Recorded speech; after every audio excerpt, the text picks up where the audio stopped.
many prophets to spread the message of Islam.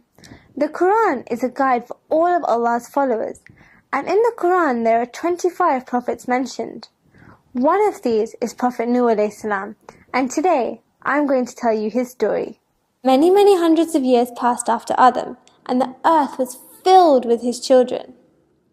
As time passed, the children of Adam forgot Allah and started to worship statues. So Allah sent Nuh to guide people back. Nuh told the people to stop praying to statues and start worshipping Allah. But only a few people listened to him. Prophet Nuh was a good man and would always try and be kind to everyone. The more kind Prophet Nuh was, the more mean people became. Most of the people, including Nuh's own son, used to make fun of him. One day, Prophet Nuh became very upset. And he became sad. He didn't think the people would ever change. So he prayed to God and asked him for help.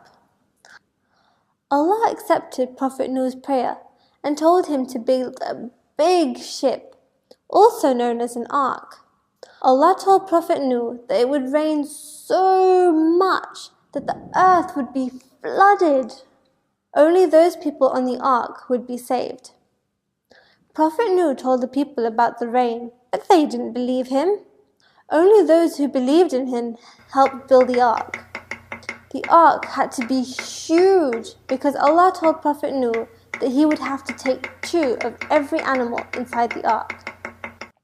After the ark was built, the animals came 2 by 2. Some came walking, some came jumping, others came flying. Prophet Nuh and his followers boarded afterwards. The people laughed at them for building it so far from the sea. They asked him why he was building an ark, but soon they were to find out it was all part of Allah's plan to remove the disbelievers. Once Nuh and his followers and all the animals had boarded the ark, the skies became dark and there were lots of clouds. All of a sudden there was thunder and lightning, and it began to rain and rain and rain. There was so much water everywhere that people started climbing trees and mountains. The disbelievers were calling for help so that they wouldn't drown, but it was too late. The land was flooded and all the disbelievers were drowned. Even Nuh's own son wasn't saved. Days and days passed until one day the earth swallowed the water. Allah stopped the rain and rested the ark on a mountain. Once all the people and all the animals had come off the ark, they thanked Allah for saving them. To learn more about the prophets, watch out for more prophet stories in this series.